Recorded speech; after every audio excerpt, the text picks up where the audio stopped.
Okay, welcome everybody. Hopefully you can hear me okay. This is the Dolby and Red webinar series, part one, working in HDR.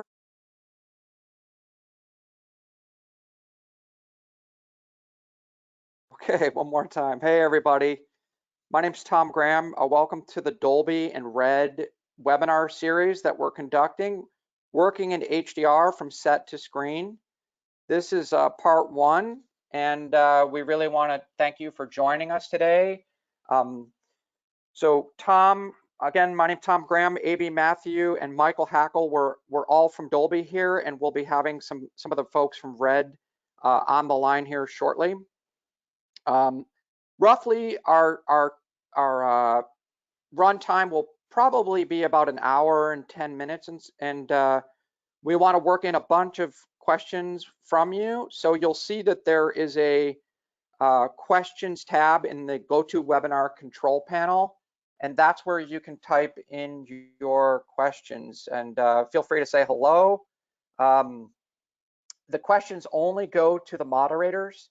Again, thank you all for joining. Please feel free to jump in on the questions. We're excited to hear from you all and that you could join us. All right, so we're going to get started. Just a little bit about Dolby and the history of Dolby and what we're trying to do. So our company was founded in 1965 by Ray Dolby. He was an engineer and inventor, and he started focusing in on basically improving the experience of recording audio, and in the days of analog audio, getting rid of tape hiss. And then he expanded into the world of theatrical sound. Movies like Star Wars in 70 millimeter Dolby stereo, basically 4-channel surround sound was the birth of surround sound, and then on into obviously Dolby Digital, 5.1, 7.1, and now we have, of course, Dolby Atmos. And so Ray was an absolutely brilliant man, and our company is really crafted and designed after what Ray Dolby was about. You see our snapshot today. This is our headquarters in San Francisco, and about a third of our employees are scientists and engineers. And that really speaks to Ray Dolby's heritage and the focus on inventing technology that can help improve the experience for consumers and filmmakers everywhere. So this is one of our labs in our San Francisco office. Our chief scientist, her name is Poppy Crum. You can find her on TED Talks and other various technology forums. Here in her lab, she's studying how human beings react to high dynamic range imagery. And in this case, there's an EEG monitor skull cap measuring brain waves and obviously eye activity. And we've proven that if you show someone a high dynamic range image of, say, fire at 4,000 nits, you can actually cause a flush reaction to the skin as if they were standing in front of real fire. And so scientifically proving that high dynamic range imagery can make the experience more immersive for the viewers. So that's kind of how we started, and we started about 15 years ago researching how imagery could be improved. After all, we had so many years in the audio realm that it was time to sort of look at imaging. And we found that obviously great leaders like Red were making these amazing cameras that were improving over time, and were able to capture increasingly high pixel counts, obviously 4K, 6K, 8K cameras. And we all know that pixel count is extremely important in terms of someone like David Fincher, who is a meticulous cinematographer, and shooting, say, this truck from a drone or a helicopter. And the truck is traveling at a high rate of speed across the bridge. The helicopter's tracking, and maybe it's a windy day. And so by shooting, say, 8K or 6K, he's able to ensure a stable image after image stabilization and post-production, and always able to keep that truck in the center of the image. So probably delivering a stabilized centered version of the truck in 4K, but shooting 6K and 8K. So in terms of production, obviously capturing pixel count is extremely important. But what Dolby found that people really weren't taking advantage of was the dynamic range and the color gamut of these cameras. Modern RED cameras can now capture up to 17 stops of dynamic range, which is just astounding, and an amazing color gamut when you capture in a raw format. So Dolby said, it's a shame that we can't see that, because we're all basically looking at this. Now, this is a bit of a humorous slide. I'm a child of the 70s, and my dad would ask me to get up and change the channel on the TV. Cathode ray tube television is obviously where we started in the TV era, but truth be told, we're still relying heavily on its specification. So it's a very limited brightness specification of around 100 nits of peak brightness, a very limited narrow contrast range, roughly about 6.5 stops of dynamic range, and a limited color palette called Rec 709. We'll talk a bit more about in a minute.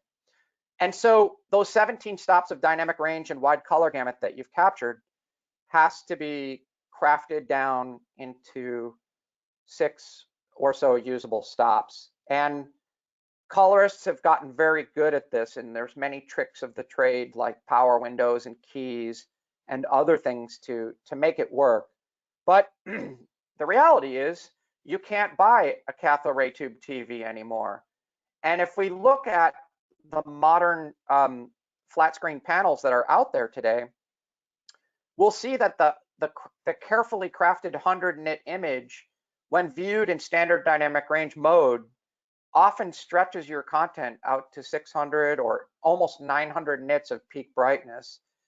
So if you go to a website, rtings.com, it's a pretty cool website. They rate modern televisions and they do extensive testing on the capabilities of the televisions.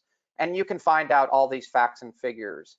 And it's also a good source if you're in the market looking for a television yourself. So Dolby said, well, obviously these TVs have much more capability than we're harnessing, and we're mastering to a standard of 100 nits. There's got to be a better way. And when you think about it, in the old days, you literally were shooting for film, and then you were delivering for cathode ray tube TVs. But nowadays, there's multiple cinema formats. There's thousands of different capable television screen displays, and then add to that all of the different mobile devices from iPads to iPhones that are out there in the market. So creating content that looks consistent across all of these different devices is extremely challenging. And so Dolby has a relationship with many of these manufacturers, obviously because of Dolby Audio licensing and technology that we create, and said, what if we could create a system that would characterize each of the capabilities of the displays and then deliver content that would map accurately to it? And so it would take advantage of these high dynamic range capabilities that the displays have, but also because there's a wide variety and wide capability, that we were able to ensure that the customer experience was consistent. And so that's kind of part of what we're going to talk about today, is that piece. So meanwhile, the consumer television industry was focused on delivering more pixels to the customer. And this is a good thing, definitely not a bad thing, but there are challenges delivering 4 times the data down a pipeline, most of the time over OTT or UHD Blu-ray. Very few streaming channels available, or broadcast channels, I should say, can deliver 4K or UHD content. And the other challenge is most consumers don't know that they have to sit within, say, 3 to 5 feet from a 65-inch television to really take advantage of seeing those pixels. And Warner Brothers just did a study recently that you can search on the web about 8K televisions and are there benefits to having 8K displays. So, more pixels definitely is helpful to improve the experience.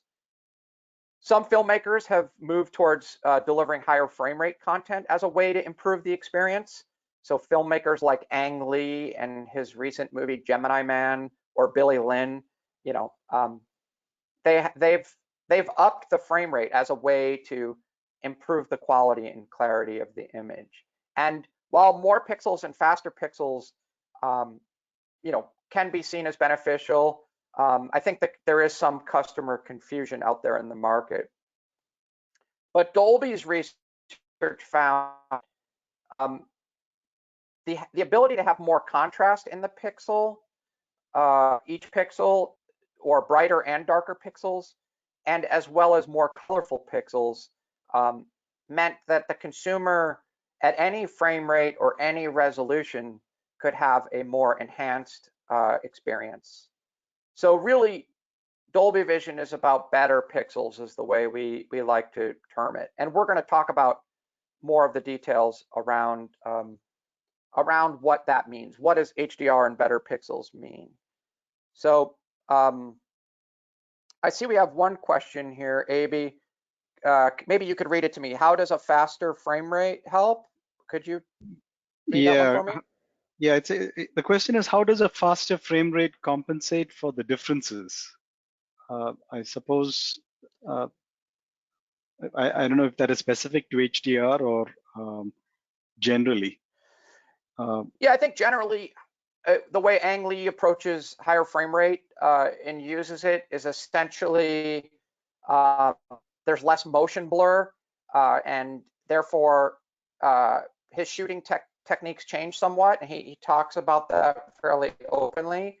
But he feels it delivers a more lifelike, realistic experience. I don't know if you want to add anything to that, Michael or Aby. Yeah, I think it's a creative choice, and there are definitely benefits to high frame rate. But again, I think it's a very subjective. That some people like it, some people don't. There's another question about the minimum contrast ratio of 200,000 to 1. The question is that maybe that's not enough to actually display all of the HDR that is, possible with, that you can capture with a camera. So, what is our thought on that? Okay. Yeah, we'll cover that as we move a little bit further in. I think we're coming to that. I think that's a great question. So keep them coming. Thank you, everyone.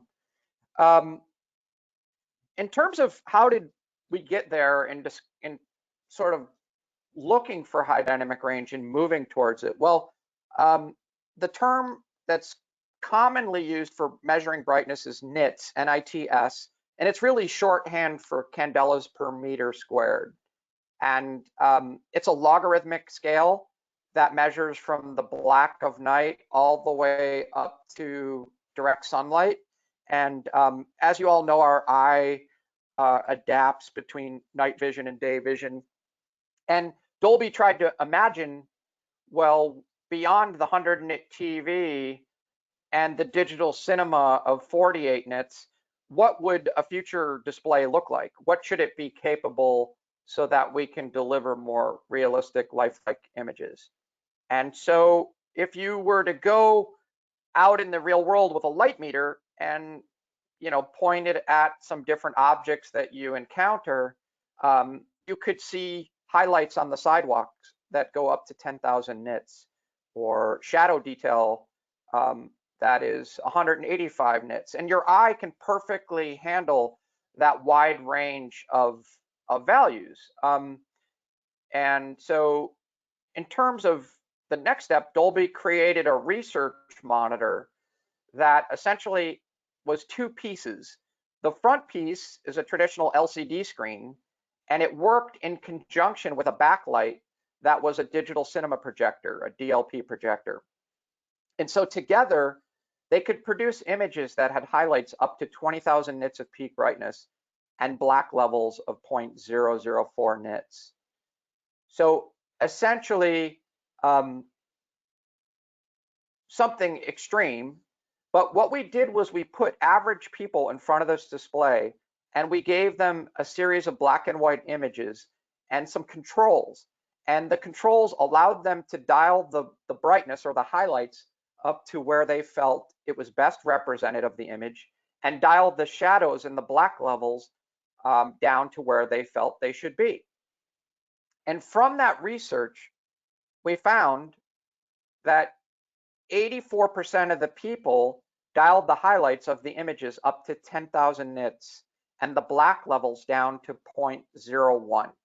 So you'll see on this chart that that is well beyond what the standard TV is capable of doing at 100 nits of peak brightness.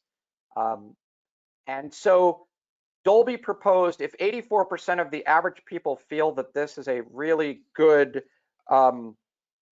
representation of what images on TV should look like, let's create a future-proof container. And so essentially, Dolby proposed that HDR imaging and television going forward should have a 10,000 nit cap or limit, so a container for luminance. And we proposed that to the SMPTE Standards Committee, and it was adopted as the SMPTE standard for HDR television. So both Dolby Vision and HDR10 use what is shorthand known as PQ, and the technical term is perceptual quantization. So we'll talk about PQ a little bit and compare it to gamma.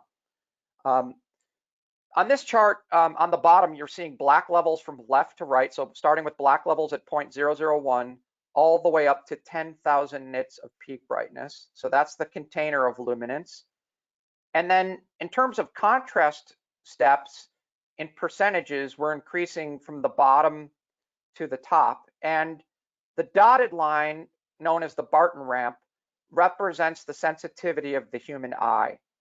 And Barton found this by essentially showing someone two gray patches and then raising the brightness of one of the gray patches until someone could notice a difference.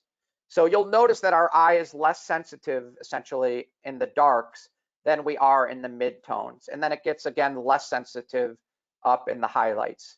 Now, if we overlay gamma, which is the luminance curve that essentially represents standard dynamic range imagery, you'll notice that it's a linear function, and 8-bit gamma is above the threshold of our capable eye. So that means in terms of 8-bit gamma, you can see banding when the steps are changed, the contrast steps are changed.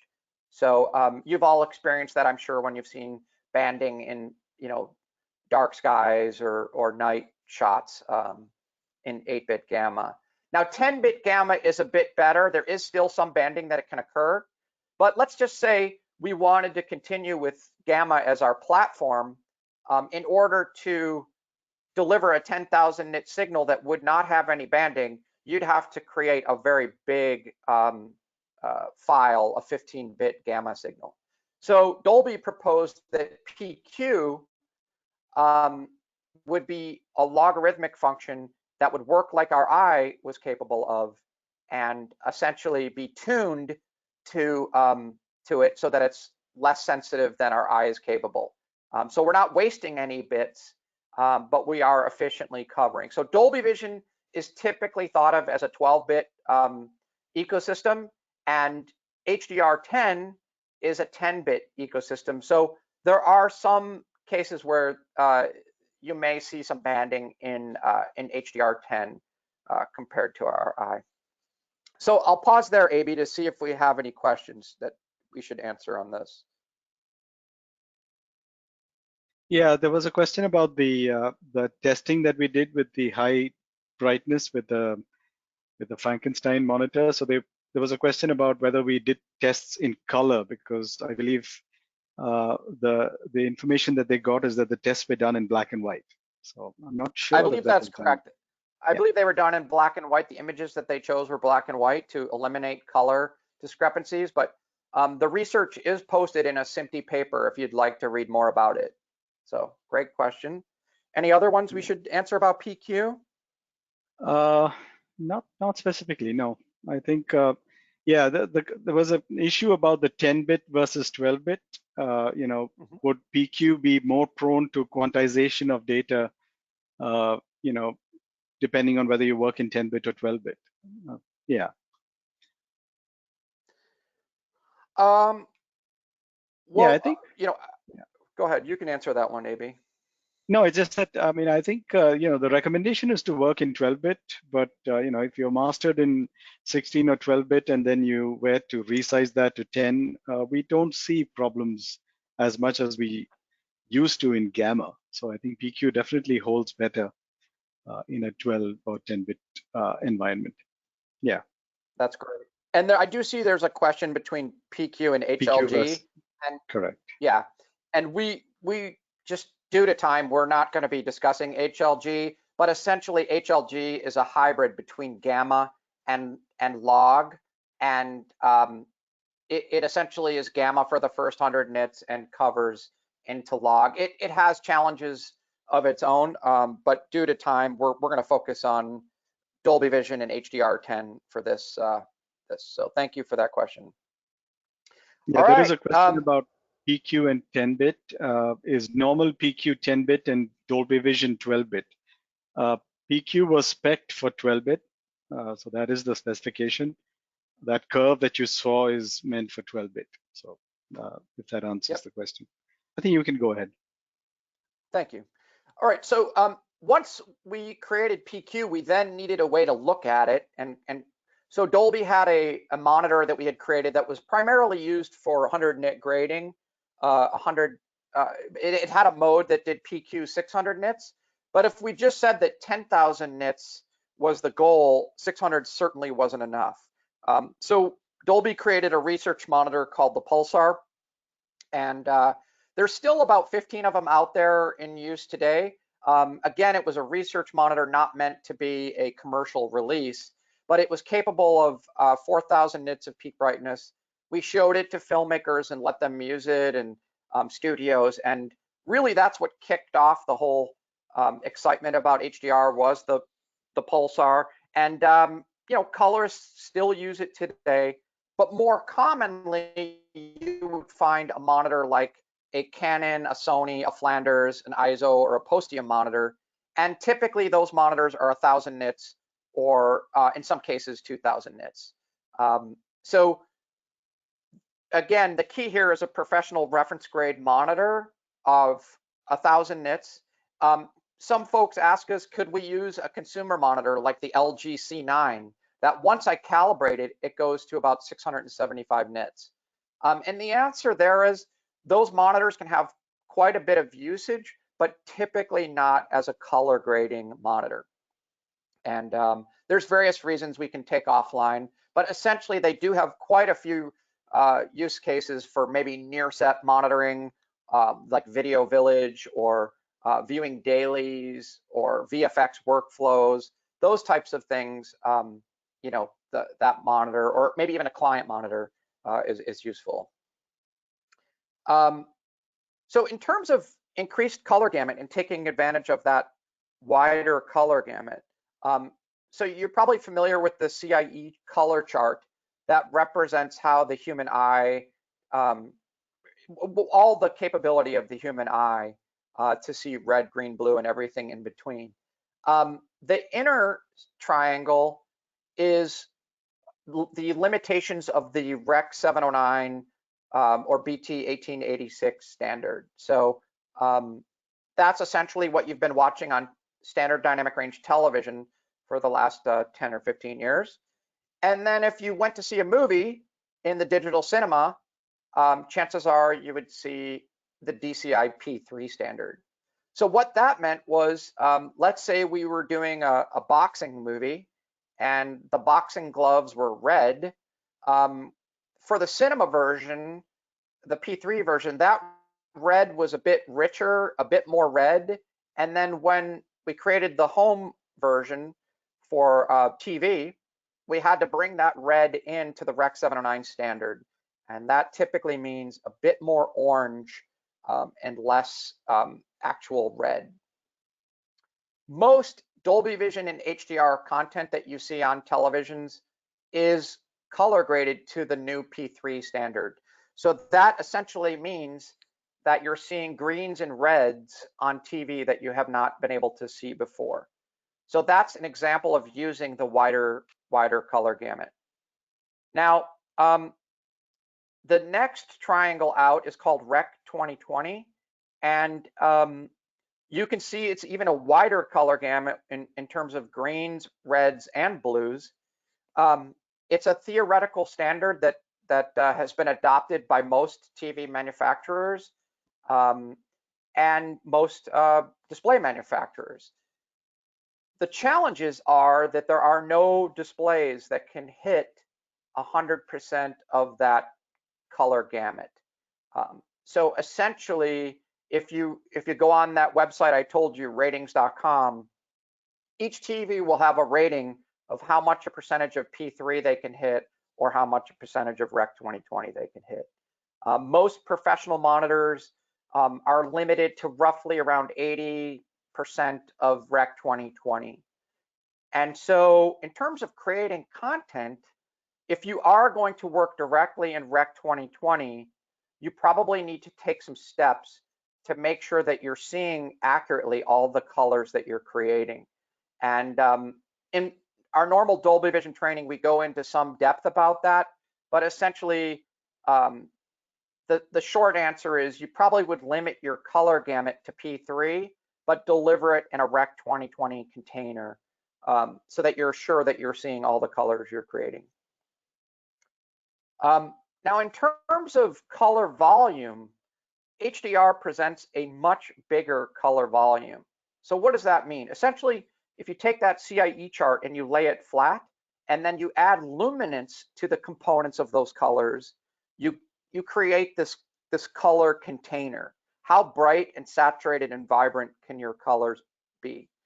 So you'll notice in Rec 709 that in a 100 nit SDR container, our green channel is limited to about 100 nits. Our red channel somewhere in the neighborhood of 40 or 50 nits, and our blue channel is very, very limited, somewhere around 7 or 8 nits of peak brightness. So what happens if you tell the colorist in SDR, I want more blue in the sky, and they keep turning up the blue channel, at some point around 7 or 8 nits, it starts to desaturate and become gray or white. And so the colorist in the 100 nit world plays the constant game of adjusting color balance and luminance. You can't have both in that world. And so if you want more blue skies, you probably have to turn down the red and green channel, which means the overall picture is slightly darker, but your blue is more saturated.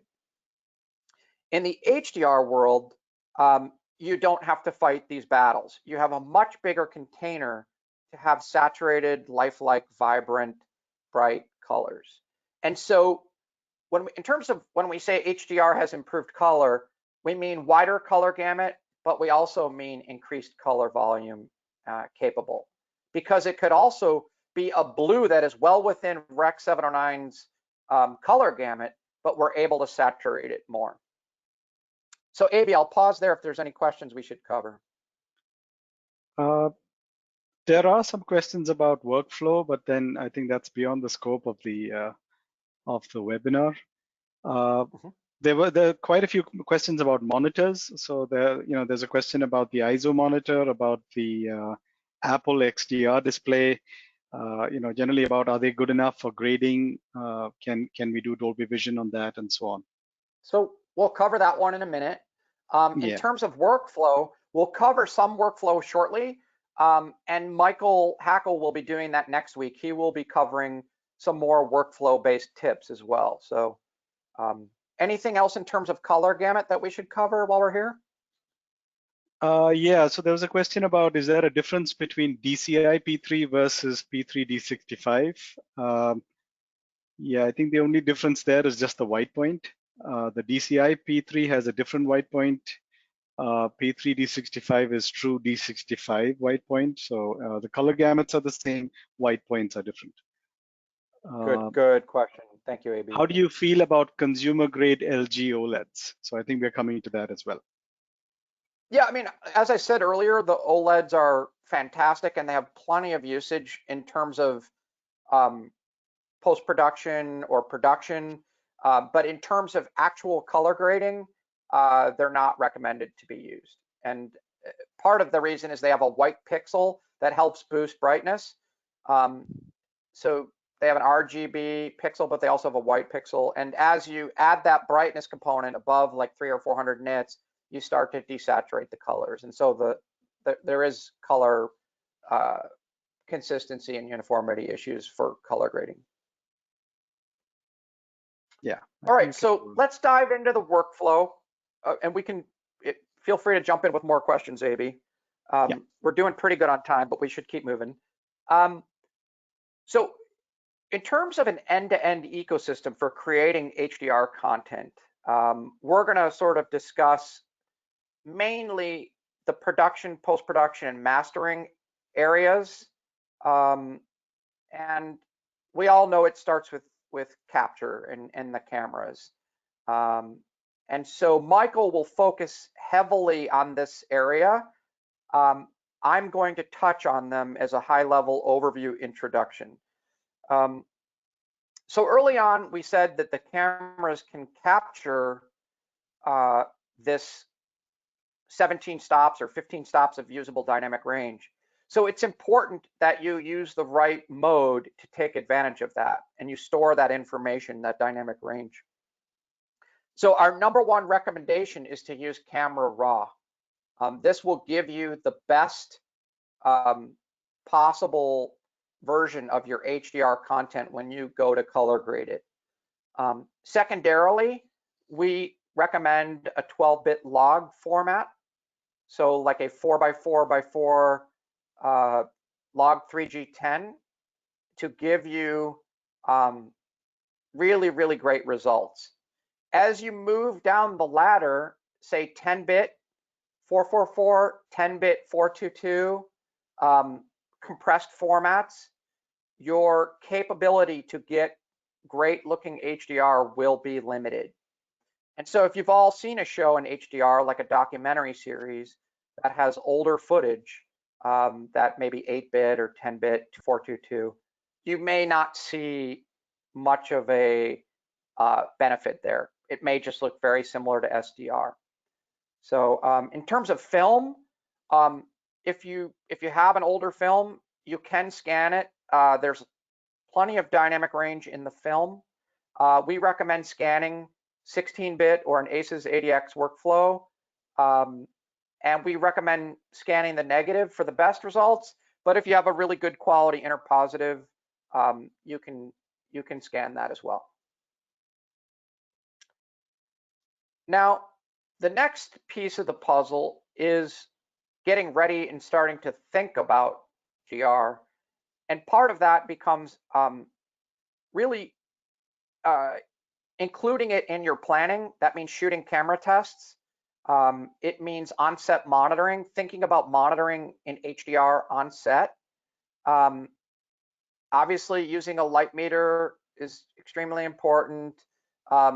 Using scopes to make sure you're not clipping highlights is another important detail. But really being able to visualize it on set is very helpful. For instance, the shot of the young lady sitting on the couch, you see there's some really shiny stuff in the foreground. There's a shiny table, a glass table, there's glass, there's silver, there's lights behind her. All of those things in SDR would look pretty harmless and clipped out and probably not very distracting for the shot. But in HDR, they take on a whole new life of their own and can cause you to make different decisions in your lighting and your capture. So the good news here is there's more and more solutions with each passing day that are coming to be available for on-set monitoring in HDR. Another option is near set monitoring, and that might mean, Video Village having an HDR monitor with, say, an LG type monitor, or in this case, this is a DIT cart, and the DIT has a professional HDR monitor, and in this case, he's using Resolve to create the HDR look, and then he's using the Dolby Vision plugin to help him create the SDR mapping to see both simultaneously. So this is a shot I took at Cinegear last year from a DIT card. So the point is, and Michael will talk about this much further next week, but how you shoot and think about monitoring in HDR is important to help your storytelling. In terms of dailies and editorial, currently most of that work is still conducted in SDR. We're working with the dailies platforms to integrate Dolby Vision delivery. So the good news there is, in terms of an ecosystem like the Apple TV 4K, the iPad, the LG TVs, etc., they have Dolby Vision capability, and if the dailies platforms integrate that in, then all the content sent to the producers and studios and executives can see it using their Dolby Vision device. In terms of editorial, products like Media Composer, Premiere, Final Cut, they already have HDR PQ capabilities for editorial. It's just moving people's mindset into that world of considering working in PQ from the start. So it's going to take time, but there has been progress made. AB, any questions so far before I jump on to VFX? No, I think a lot of the questions are about things that are coming up in the presentation. So I think you should basically get Keep there. going. Yeah, you got it. Yeah, they're all asking about workflow, which is coming up. Great. So in terms of the VFX situation, there's good news here too. Obviously, they like to usually work in a camera space, and they have plenty of headroom with a 16-bit linear float type workflow. The bad news is that they're looking at only SDR monitors. And so there is a way for them to start looking at the different parts of the exposure. It's called bracketing, which allows you to bracket the exposure up or down so that the 6 stops you're looking at could be the bright 6 stops, the middle 6 stops, or the bottom 6 stops. And you can sort of make sure that your VFX that you're creating are HDR ready. Another option is to get one of those types of monitors like you were talking about, AB, with the, say, the Apple XDR display or a lower cost monitor, that you're at least reviewing all your shots in HDR before they leave the VFX house. And this allows for improved workflow and making sure that you don't get a lot of rejections and stuff that has to be fixed again. But essentially, once you are finished, you deliver your camera raw files and your VFX files to color grading. And the colorist creates the HDR master image. And in the case of Dolby Vision, they also create dynamic metadata. And they look at this metadata and they make adjustments to it. And then the image and the metadata make it all the way through mastering, versioning, packaging, QC, encoding, and then delivery, say from Netflix to the consumer displays. Now, Dolby also works, as I said earlier, on the consumer device side of things, where we test and certify the capabilities of the device. And so the metadata that the colorist creates handshakes with the device and tells the image how to map to the capabilities of that device. As I did say, one of the other important pieces of the puzzle is mastering, and we'll briefly touch on that as well as part of the workflow. It's important when creating alternate versions of your movie, inserting a logo, that those pieces also have metadata that is created, and that metadata stays in sync. So if we were to cut out a shot for censorship reasons, we would want to make sure that we edit the metadata as well as the image. Now, in terms of comparing Dolby Vision versus HDR10, and they both use metadata. This is kind of just a chart that explains the two concepts. So Dolby Vision is roughly minimum three values per shot up to about 40 values per shot. And HDR10 is 2 values for the entire program. So Dolby Vision, again, is a shot-by-shot process. HDR10 is a basic setting for the entire show. Dolby Vision is colorist adjusted and approved, the mapping process. HDR10 is pretty much just automatic values that are generated after the colorist has completed their work. Typically, Dolby Vision is a 12-bit file that's encoded, and HDR10 is 10-bit. HDR10 is an open standard, open ecosystem, where Dolby Vision is a closed system, so that we work on both ends of the process to ensure results.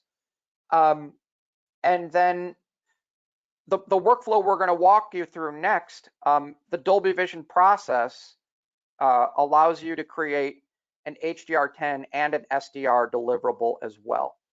HDR10 does not have that per se. So what do I need? Well, you need a color grading system that supports HDR, and this list has expanded recently. Products like Mist and Luster are now Flame 2021, but the most common platform by far is DaVinci Resolve, followed by Baselight, Nucoda, and the others. So you need a color grading system, and in our case, these systems also support Dolby Vision. I misspoke earlier when I said you needed a plugin. It's actually not a plugin. It's integrated into the system, and it's activated by a license from Dolby. You also need a minimum specification mastering monitor, and that's, again, if you want to do Dolby Vision. We recommend a minimum specification of at least 1,000 nits peak brightness, at least 200,000 to 1 contrast ratio. It has to support a minimum of 100% of the P3 color gamut. And of course, it has to work in PQ, which is also known as the SMPTE 2084 standard. So, you know, to AB's earlier question about what monitors does Dolby support? Well, we technically just publish the minimum specification, and we kind of leave it up to the customer to then find the monitor that works best for them and check it out and make sure that it actually functions to their satisfaction beyond the minimum specification. And so, you know, obviously these are the big professional monitors, the reference grade monitors that we speak of, but new monitors coming on board are exciting, like the Apple XDR display. Currently, you know, has some challenges in terms of color calibration and inputs like SDI inputs from an external source, but I think those things will grow and happen over time. And you know, it's a little early days to say specifically on that monitor, but we're really excited about it. And you know, I think there's a lot of great monitor options coming on the market. Yeah, I think I'll pause there, AB. If is there, yeah. Yeah. Some questions about monitors. I think one is, I think you did say that, but I think we should probably stress on that again. Does Dolby certify monitors for HDR and Dolby Vision? Right. And the answer is not really. We publish the minimum spec, and we then you know, leave it to the customer to determine it, you know, through calibration and through testing, if those monitors meet their needs as well. I know you asked about 200,000 to 1 contrast ratio. Most of most of the HDR monitors typically exceed that. Where you can get in trouble is some of the lesser expensive monitors that might be used in onset. Say they have a 1500 nit peak luminance, but they have a terrible contrast ratio. Their black levels are lifted. So that's the type of monitor you'd want to avoid for creating HDR, for color Yeah, grading. yeah, and I think there are, I think, quite a few questions coming in about that difference between P3 and Rec 2020. Because monitors do state in the specification that they are Rec 2020 capable. So what is that difference? I mean, being 100% and not. So I think people are a little confused about, if it says it's 2020 capable, then what does it mean when you say that it doesn't really do that? So I think, yeah, there's some confusion Just on that. thank you. Yeah, just to clarify again, the monitor supports Rec 2020, the specification, but it cannot be, there is no monitor yet that can fully hit the 100% of that color gamut. So if you want to accurately create colors, you have to limit to the primaries that the monitor can support 100% of. And typically that's, in terms of Rec 2020, that's about 80% of the Rec 2020 color gamut. So you have to adopt an alternative strategy, which is either limit your color gamut to P3 or limit your color gamut to the primaries of the monitor. Anything to add to that, Michael or AB? No, I think that's quite right. That's pretty much the reason why we recommend P3, even if you have to deliver in 2020. It's safer and recommended to work in P3 and then deliver in a 2020 container. Yep. Yeah, go ahead. All right. Yeah. Cool. So some other pieces of equipment you may or may not need if you're doing Dolby Vision. We have an external hardware box that is basically a generic PC with video cards that we call the content mapping unit. But recently, over the past couple of years, folks like Filmlight and Blackmagic have integrated it in as a integrated software version of the CMU. So you don't need the hardware. So essentially, the color grading process starts with the colorist creating the HDR master image. So if you spend 4 days color grading your 2-hour movie, or 1-hour show, you'd want to spend that 4 days using your HDR monitor and creating that show. Now, in my example, I'm using a 2000 nit Canon or Flanders type monitor. And the benefit here is with a 2000 nit monitor, you're able to see so much more of those 17 stops or 15 stops that you've captured. You're probably able to see 11, 12 stops of that dynamic range. So in terms of a colorist color grading an SDR on a 7-stop monitor, SDR monitor, you're missing so much of the dynamic range, and you're trying to work around that by using power windows and keys. So it makes the most sense to start with your best possible version first. And again, it should be easier because you're not fighting that limited dynamic range and limited color palette. From there, you then run the Dolby Vision automatic analysis that's built into, say, Resolve in this case. And it goes through and it looks at each shot and it analyzes every pixel of every shot. And it comes up with 3 values: the brightest pixel value for the shot, the average pixel value for the shot, and the darkest pixel value. And we call that level 1 metadata. And again, it's unique to each shot. This automatic process on UHD material, if it's a 1-hour show and you have a pretty powerful color grading system, should only take about 1 hour. Now, this is a perfectly acceptable Dolby Vision master if you want to ship it and separately hand grade your SDR version. You're absolutely able to do that. But in terms of, say, like a Netflix show or a show for Apple or a studio like that, the next step in the process is to use the CMU. So in this case, I'm using the iCMU that's a second video output from Resolve, and it's connected to a second monitor, which is set up for SDR Rec 709. You can also use the CMU, which is the external box. It takes the HDR image plus the metadata, and it maps it down to the furthest possible target away from our 2000 nit master. So it takes that image, it takes the metadata, and that CMU is essentially acting like the chip or the Dolby Vision process that occurs in the TV. And it shows the colorist the representation of what that will look like when mapped to 100 nits SDR Rec 709. And then the colorist can look at that automatic mapping and make adjustments. And so these are called the Dolby Vision trim controls.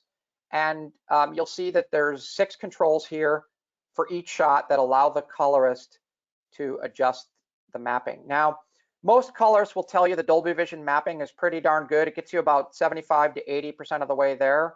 And that final 20 to 25% requires a little bit of tweaking.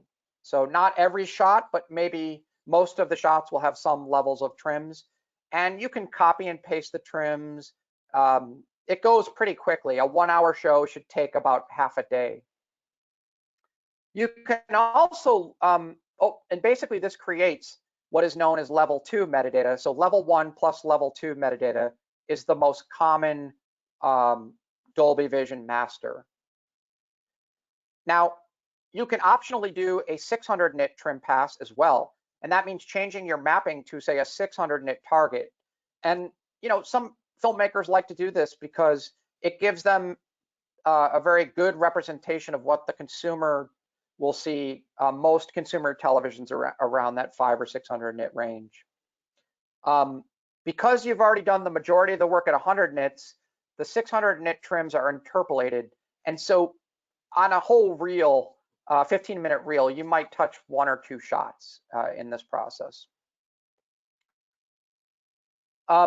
So essentially, you've created a master image that is 2000 nits. You've analyzed it.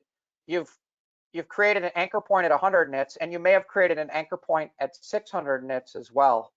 And by doing that, when that metadata is sent along to the television, those anchor points are used to determine how much of them are used in the television. So for instance, the 425 nit TV will rely, heavily on the 100 nit and 600 nit.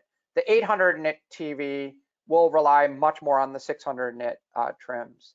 And it will map the image so that there is no clipping that occurs on the TV or device. And really, that's what Dolby Vision dynamic metadata is all about.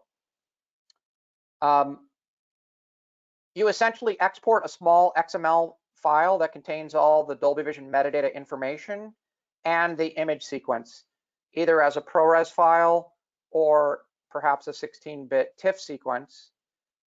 And you then want to create a mezzanine version. So basically, the archive master is what you export, the color graded archive master. And typically you would use a tool like Resolve or Transcoder or Mist to create this mezzanine that goes to the studio for encoding.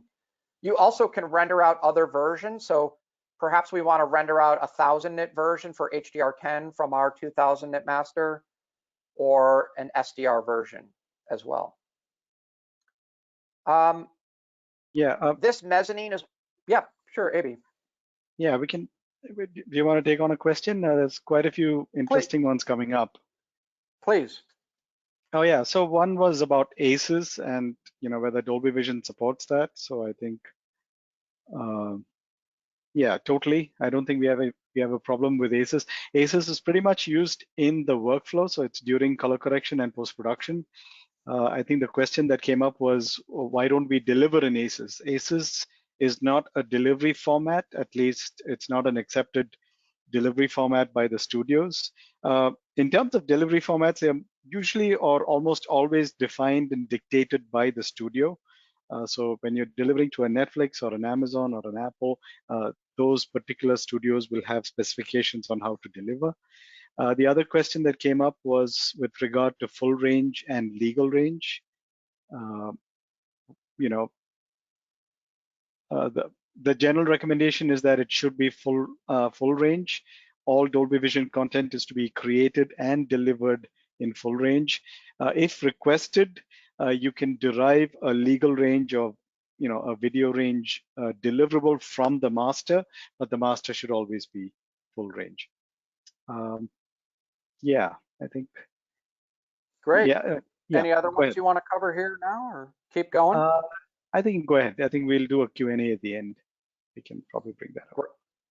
Great, great. So in terms of like a Netflix show, you deliver that IMF mezzanine to Netflix, and they encode from that.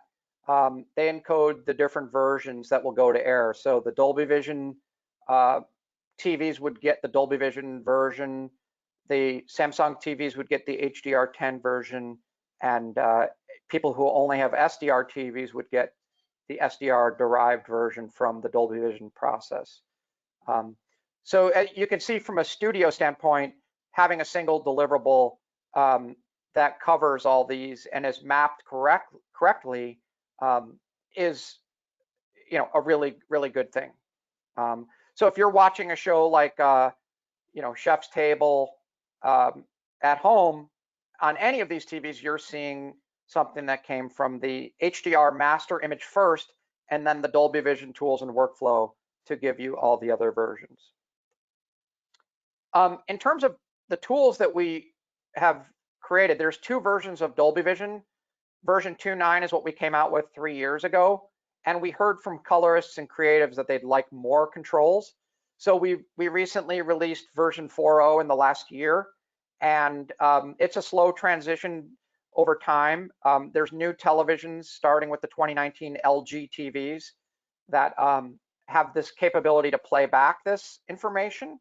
So you'll see more and more projects in the coming year start to move to Dolby Vision 4.0, where there's more control over the things that colorists want to adjust in the mapping. So that's really exciting news. We have about 208 color grading facilities worldwide that are now on board creating Dolby Vision and HDR images. We have almost 100 mastering and QC facilities, and we offer a full training program that facilities can take advantage of that covers this and more of the detail around things like full versus legal and how to create the metadata and how to edit the metadata, etc.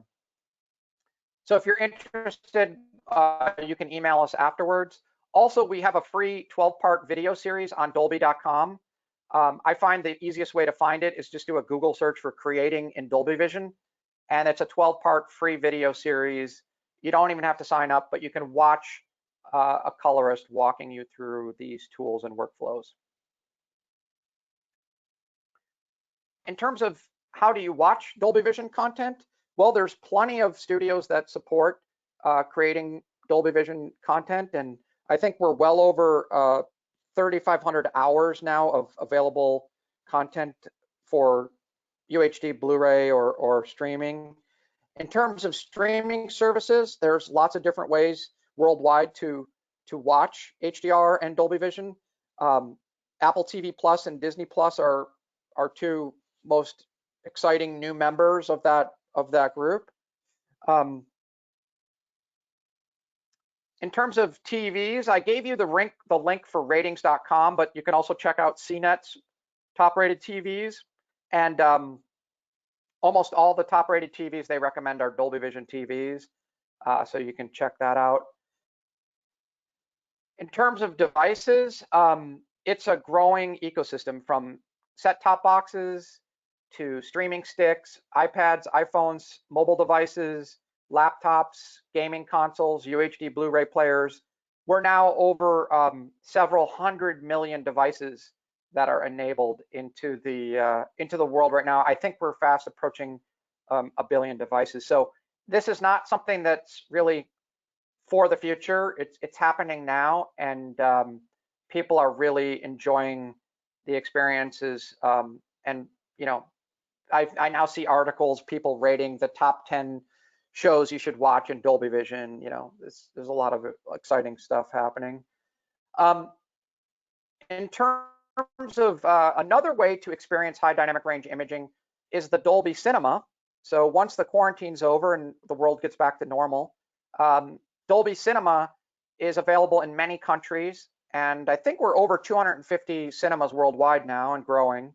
But essentially, it offers a high dynamic range laser projection system.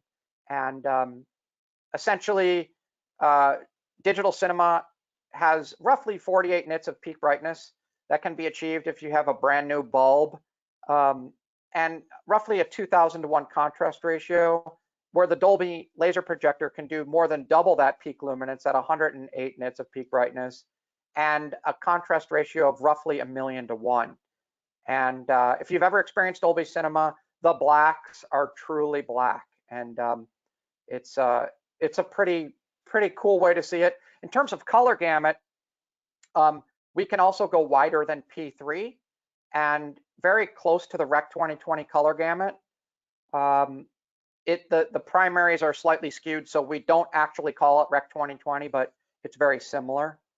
In terms of content creation, it's slightly different than what we just talked about for the home. You would actually color grade on a Dolby Cinema laser projector. That is the best way to do it. You could take a project that is a 48 nit DCI project and you can convert it using a program like Clipster and turn it into 108 nits and sort of stretch it. But really the best way is to color grade directly on the projector. And there's several post houses, Germany, Japan, London, and Los Angeles that can help you with that. There is no metadata needed because you're actually playing back directly on that device. So a Dolby Cinema project is, in many ways, a bit easier to manage. So that is our presentation. We're good. We got plenty of time for questions. I think we only went 5 minutes over. There's my email address and AB's email address. If you have questions, we'd love to hear from you. We will. This webinar is recorded, so we will have a playback if you missed the beginning. And AB, let's take some more questions. Yeah, I think so. There are some questions about getting more information about Dolby Vision and training. So I think a few people have asked about can they get trained as individuals rather than as a post house? So I think it's good to talk about the content that's there online. Maybe there's quite a few videos and documents. That's a great. Yeah, I would start with those free videos, and then we also will be opening up a portal this weekend, probably or Monday morning, I would guess, that essentially has a bunch of short videos and articles that you can search to help support you as we go. We are considering opening an individual training certification program, but no exact time and date announcements on that just yet. There are some questions about web-based platforms, like Quibi and YouTube and Vimeo, about support for HDR and Dolby Vision. Great. Yeah, I think you will see more and more platforms come on board for Dolby Vision. But yeah, right now, Vimeo and YouTube support basic HDR. I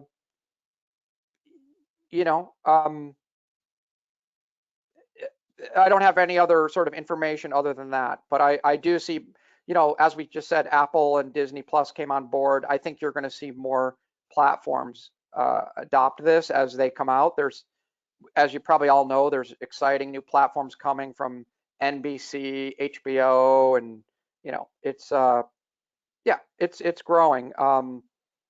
In terms of, someone just brought up that there are training resources that are available from other companies like AbleCine. I believe Datto Valentic does a course there, so be sure to check them out as well. I know the ICA, International Colorist Academy, they offer plenty of training courses as well.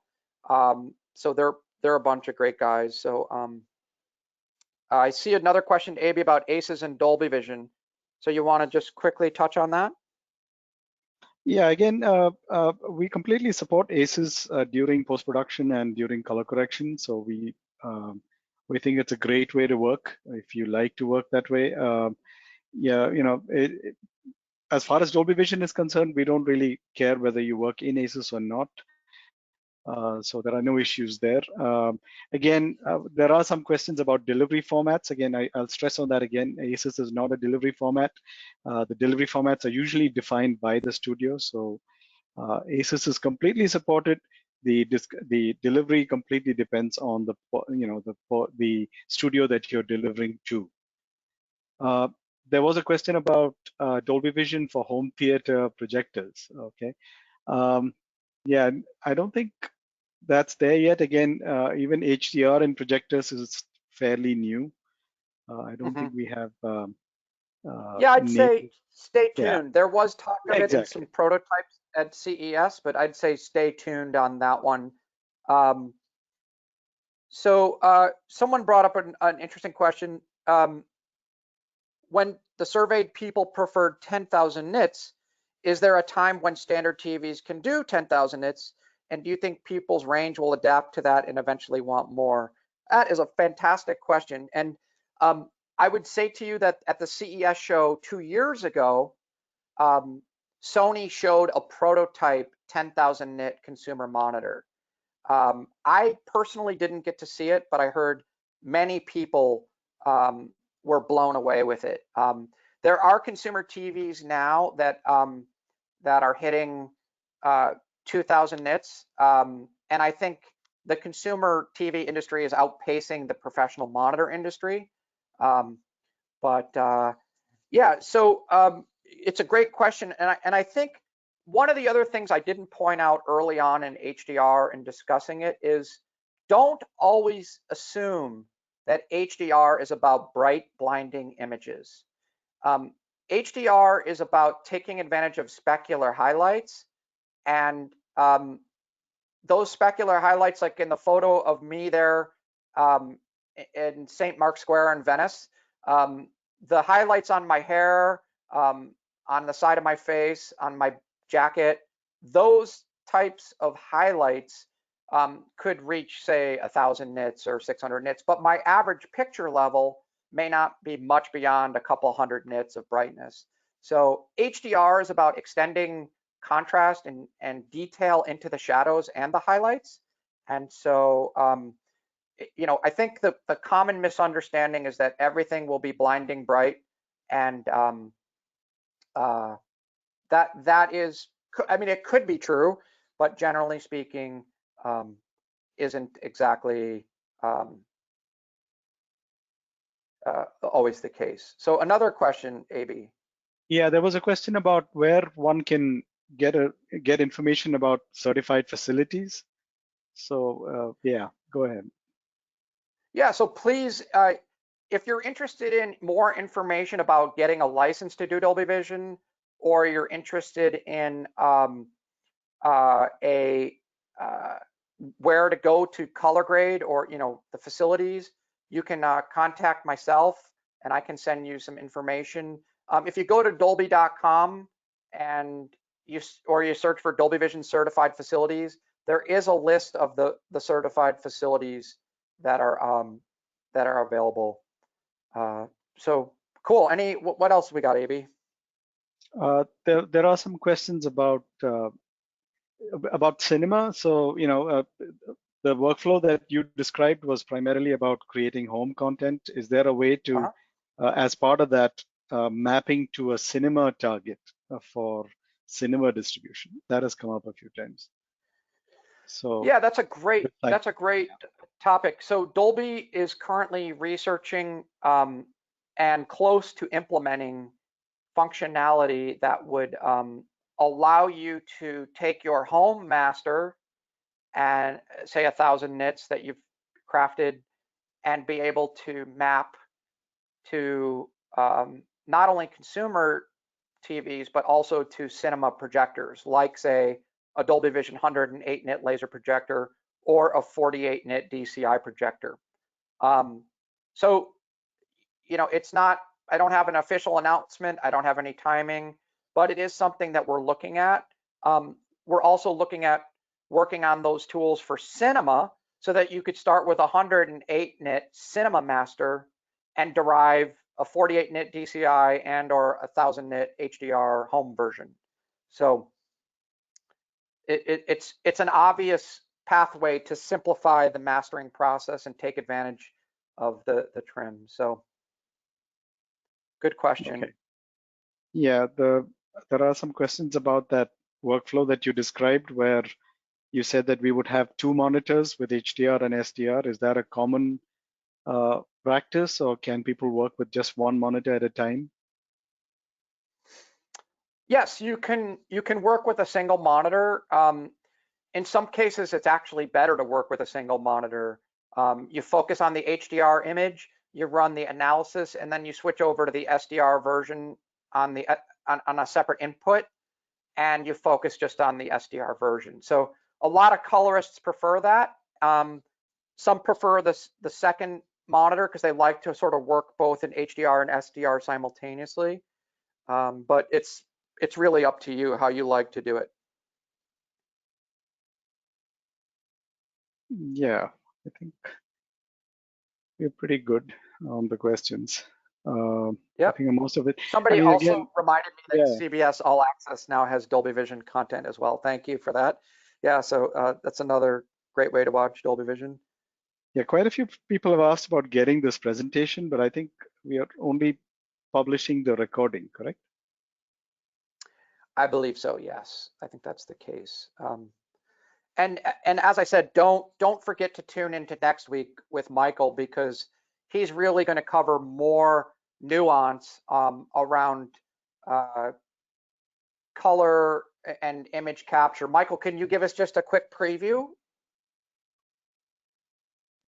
Yes, for sure. So next week we will talk a little bit about some practical considerations when you're working on set. So we did some tests there, and I just want to share what we did here. We will talk a little bit about on-set monitoring, about how you could manage color on set. And we will again do some little bit more insights, or give you some little more insights on HDR in general. So next week, same time, roughly 45 minutes to an hour again. And so I'm happy to see you then. Thank you. And so we really appreciate all the questions. Again, if you didn't get your question answered, you can email us. We hope that you stay safe during this time. And we really want to thank Red for helping us host this. They're fantastic partners with really exciting technology. So stay safe, everybody, and thank you so much for joining. Thank you.